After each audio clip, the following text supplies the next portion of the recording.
Hello guys, welcome to my YouTube channel study with mind map. जैसा कि मैंने आप सभी को अपने लास्ट लेक्चर में पॉलिटी के चैप्टर फर्स्ट में कॉन्स्टिट्यूशन डेवलपमेंट के अंतर्गत ईस्ट इंडिया कंपनी एंड कुछ अधिनियम के बारे में बताया और समझाया। आई होप कि आपको लास्ट लेक्चर जो मिनी वीडियो समझ आई हो। तो आज मैं उसी से आगे अपना टॉपिक कंटिन्यू करने वाली हूँ और आज हम सभी उसी को पढ़ेंगे। जैसा कि हमने अपने लास्ट वीडियो में 1813 तक चार्टर अधिनियम को पढ़ लिया था, आज हम उसी से आगे कंटिन्यू करेंगे एंड हमारा आज का टॉपिक होने वाला है जिसमें फर्स्ट टॉपिक है 1833 का चार्टर अधिनियम। 1833 का जो चार्टर अधिनियम था, पहले मैं उसके बारे में कुछ बता देती हूँ, फिर पॉइंट पे आएंगे एंड पॉइंट को समझा भी दूंगी। तो जो 1833 का जो चार्टर अधिनियम था वो ब्रिटिश संसद द्वारा पारित किया गया एक और अधिनियम था। इस अधिनियम ने भारत में ईस्ट इंडिया कंपनी के शासन की जो रूपरेखा थी और संरचना और अधिकारों को बदल दिया।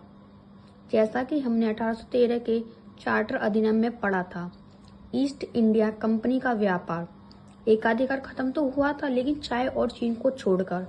लेकिन इसमें और कुछ बदलाव हुए जो हम पॉइंट में पढ़ेंगे।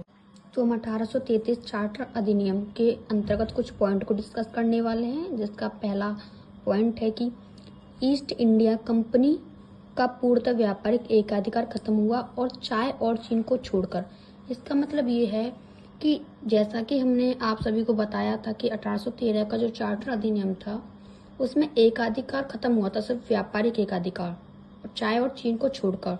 लेकिन जो 1833 का चार्टर अधिनियम बना उसके अंतर्गत एक और घोषणा हुई कि जो चाय व्यापारिक एकाधिकार तो खत्म हो ही गया था, लेकिन इस अधिनियम के अंतर्गत अब चाय और चीन के साथ भी एकाधिकार व्यापार खत्म करना होगा, यानी खत्म कर ही दिया था। जिसके बाद कंपनी ने केवल राजनीति और प्रशासनिक कार्य करेगी सिर्फ। और जिसके बाद सती प्रथा का भी अंत हुआ 1829 में, जो कि विलियम बेंटिक ने, भारत गवर्नर जनरल थे विलियम बेंटिक, जिन्होंने राजा राम मोहन के सुझाव से यह सती प्रथा खत्म की।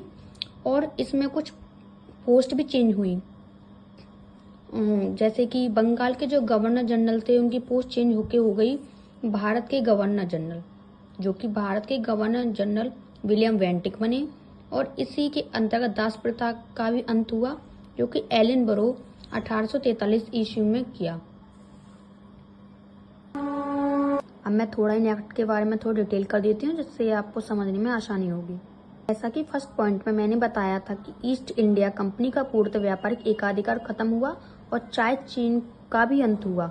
जिसके बाद ईस्ट इंडिया कंपनी ने सोचा कि अब केवल राजनीतिक और प्रशासनिक कार्य करेगी, सिर्फ कंपनी राजनीतिक और प्रशासनिक कार्य करेगी। इसके बाद कंपनी का भारत पर केंद्रीकृत शासन हुआ, जिसके फलस्वरूप बंगाल के जो गवर्नर थे वॉरेन हेस्टिंग्स, वो भारत के गवर्नर जनरल विलियम बेंटिक बने।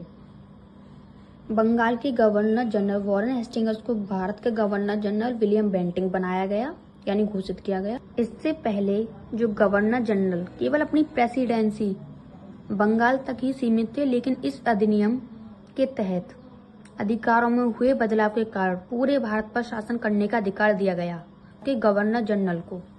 और इस अधिनियम के अंतर्गत ही परिषद बोले तो काउंसिल में एक कानून बनाने वाला सदस्य जोड़ा गया, जो कि इस पद पर रहने वाले फर्स्ट व्यक्ति लॉर्ड मैकाले थे, जिन्हें विधि मंत्री के नाम से भी हम जानते हैं। इसमें और भी कई बदलाव देखने को मिले, जो कि मैं आपको बता देती हूँ। 1833 चार्टर अधिनियम के अंतर्गत और भारतीय विधि आयोग की स्थापना हुई, जिसे हम लॉ कमीशन भी बोलते हैं, जिसके अध्यक्ष लॉर्ड मैकाले बने।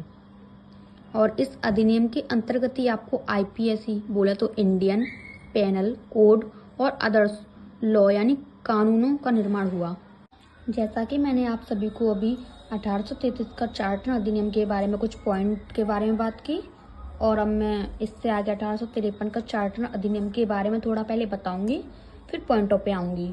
उसके बाद पॉइंट बाय पॉइंट पढ़ेंगे और समझेंगे। जो 1853 का जो चार्टर अधिनियम था वो भी एक ब्रिटिश संसद द्वारा पारित किया गया कानून था। इसका उद्देश्य भारत के शासन बोले तो गवर्नेंस में सुधार लाने के लिए लाया गया, जिसे ईस्ट इंडिया कंपनी बोले तो EIC के चार्टर का नवीनीकरण माना जाता है। किसको? 1853 का चार्टर अधिनियम को। 1853 का जो चार्टर अधिनियम था वो आखिरी अधिनियम था। के बाद 1858 में कंपनी का पूर्णतः शासन समाप्त कर दिया गया। इस अधिनियम के अंतर्गत ही विधानमंडल की पहली बार बात हुई, या फिर बोले तो विधानमंडल की जो संरचना थी 1853 के चार्टर अधिनियम से ही हुई थी। और इस अधिनियम में जो गवर्नर थे उनकी कार्यकारिणी परिषद को बोले तो एग्जीक्यूटिव काउंसिल विस्तार किया गया, यानी एक्सटेंड किया गया, और गवर्नर जनरल को अध्यक्ष के रूप में नेतृत्व किया गया। किसमें? 1853 का जो चार्टर अधिनियम था उसके बारे में मैं बता रही हूँ, उसी के अंतर्गत पॉइंटों को समझा रही हूँ। ताकि मैंने अभी बताया था जो कार्यकारी परिषद था उसमें 4 मेंबर थे जिनको हम स्थायी मेंबर बोलते हैं। इसमें अन्य इस नियम के अंतर्गत ही जो कार्यकारी परिषद था उसमें 4 स्टेबल मेंबर थे, और इसी में 6 सदस्य केवल विधिक कार्यों के लिए नियुक्त किए गए। इस प्रकार विधान परिषद में, जो कि पहली बार देखा गया, यानी विधानमंडल, प्रकार विधान परिषद में गवर्नर को मिलाकर टोटल 11 मेंबर थे, जो कि इस प्रकार पहले गवर्नर प्लस 4 स्थायी सदस्य और 6 अन्य सदस्य, टोटल मिलाकर 11 हुए थे। अब हम इस एक्ट को पॉइंट बाय पॉइंट पढ़ लेते हैं। जैसा कि मैंने बता दिया था आपको वही सब कुछ है, लेकिन फिर भी मैं बता देती हूँ कि इसमें जो विधानमंडल की पहली बार बात हुई और जो सिविल सर्विसेज थी उनको ओपन कंपटीशन दिया गया, और जो सिविल सर्विसेज थी जिसको ओपन कंपटीशन दिया गया उनके जनक कौन थे? कॉर्नवालिस थे। और जो सिविल सर्विसेज जो डे होता है, दिवस होता है, वो 21 अप्रैल को मनाया जाता है।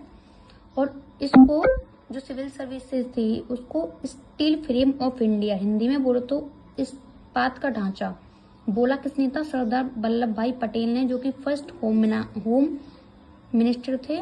और EIC ईस्ट इंडिया कंपनी का शासन समाप्त हो सकता है, ऐसा इसमें संभावना की गई। जैसा कि मैंने आपको बताया था कि यह लास्ट चार्टर अधिनियम था एंड इस अधिनियम का यही अंत होता है। आगे हम और दूसरा अधिनियम पढ़ेंगे। 1853 के चार्टर अधिनियम के बाद हमारा 1858 का भारत शासन अधिनियम प्रस्तुत हुआ, जिसके बारे में पहले मैं बता दूं, थोड़ा सा स्ट्रक्चर दे देती हूँ, फिर पॉइंट बाय पॉइंट पढ़ लेंगे जिससे हमें इजी लगेगा। 1858 का भारत शासन अधिनियम बोला तो गवर्नमेंट ऑफ इंडिया ब्रिटिश सरकार द्वारा पारित किया गया एक अधिनियम था, जो कि 21 अगस्त 1858 को पारित किया गया, जिसने भारत का शासन ईस्ट इंडिया कंपनी से छीनकर ब्रिटिश क्राउन बोले तो विक्टोरिया को दे दिया था, जो कि ब्रिटिश रानी थी, बोलते हैं क्राउन बोलते हैं उनको। इस अधिनियम के अंतर्गत ही गवर्नर जनरल का नाम बदलकर, यानी उनकी पोस्ट चेंज कर वायसराय कर दी, और इस अधिनियम के अंतर्गत ही द्वैध शासन बोलते ड्यूल सिस्टम को समाप्त कर दिया गया। और इस अधिनियम में ही राज्य सचिव की स्थापना हुई और उसके लिए परिषद की भी, जिसने भारत पर सीधा ब्रिटिश कंट्रोल यानी बोला तो नियंत्रण स्थापित किया इस नियम के अंतर्गत ही। और अब हम इसमें पॉइंट के थ्रू पढ़ लेंगे जो इजी लगेगा। जैसा कि अभी मैंने आपको बताया था कि भारत में ईस्ट इंडिया कंपनी का एंड हुआ, शासन समाप्त हुआ, जिसके फलस्वरूप अब सीधा ब्रिटिश क्राउन सीधा इस पर नियंत्रण करेगी। और भारत के सचिव का यहाँ पे सृजन यानी बोले तो क्रिएशन हुआ, जो कि फर्स्ट सचिव बने आपके स्टैनली। इसकी हेल्प के लिए भारत परिषद बनाया गया, जिसका हेडक्वार्टर था आपका लंदन में, जिसमें मेंबर टोटल 15 थे। और इसमें BOC बोले तो board of controller and board of director का भी अंत हुआ इसी अधिनियम के अंतर्गत।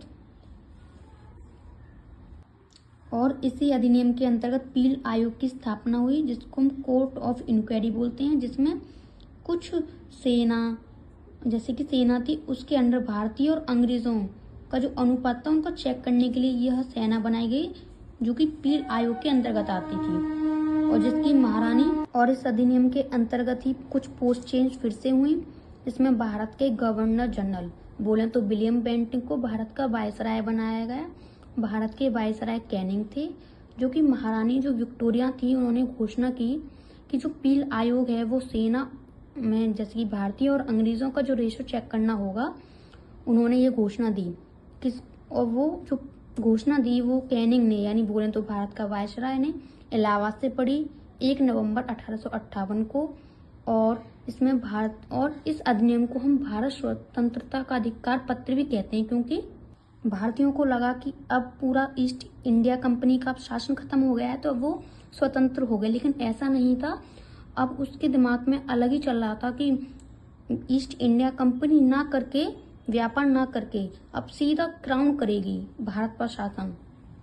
1858 का अधिनियम भी इस प्रकार हमारा खत्म होता है। आगे हम पढ़ेंगे 1861 का अधिनियम के की पॉइंट कुछ इस प्रकार हैं। पहले मैं आपको इसके बारे में थोड़ा स्ट्रक्चर दे देती हूँ, देन आफ्टर हम इसको पढ़ लेंगे, जो कि इजी तो हो ही जाता है। पहले थोड़ा उसके बारे में थोड़ा डिटेलिंग होनी चाहिए, तब पॉइंट बाय पॉइंट पढ़ेंगे तो ज़्यादा बेटर लगेगा। 1861 का भारतीय परिषद अधिनियम, जो कि 1857 के विद्रोह के बाद लाया गया महत्वपूर्ण कानून था। इसके अंतर्गत ही भारत में संस्थाओं की शुरुआत हुई और कानून बनाने की प्रणाली को भी इसके अंतर्गत स्टार्ट किया गया, जिसमें कार्यकारी परिषदों और विभागों को कार्यभार सौंपने का कार्य मिला, जिसे विभागीय प्रणाली के नाम से भी जाना जाता है।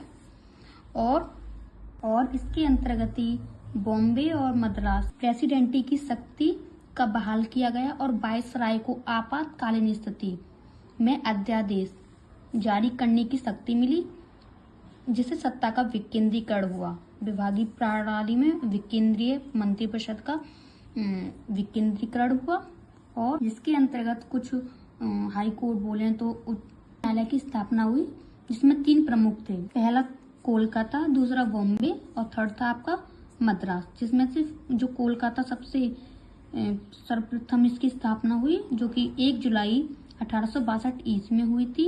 एंड सबसे बड़ा हाई कोर्ट बात करें तो इलाहाबाद प्रयागराज में है। इसकी स्थापना 1861 ईस्वी में हुई थी और आगरा में इसकी स्थापना हुई, लेकिन 1869 ईस्वी में इसका हेडक्वार्टर इलाहाबाद हो गया। और लेकिन इस टाइम जो इसकी बेंच है यानी शाखा लखनऊ में है। एंड प्रेजेंट में टोटल आपके हाई कोर्ट 25 में और लेटेस्ट आपका अमरावती हाई कोर्ट है। इस प्रकार आज का हमारा माइंड मैप खत्म होता है।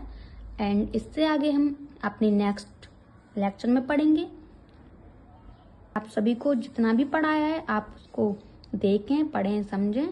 एंड मिलते हैं नेक्स्ट वीडियो में। जब तक के लिए थैंक यू फॉर वॉचिंग।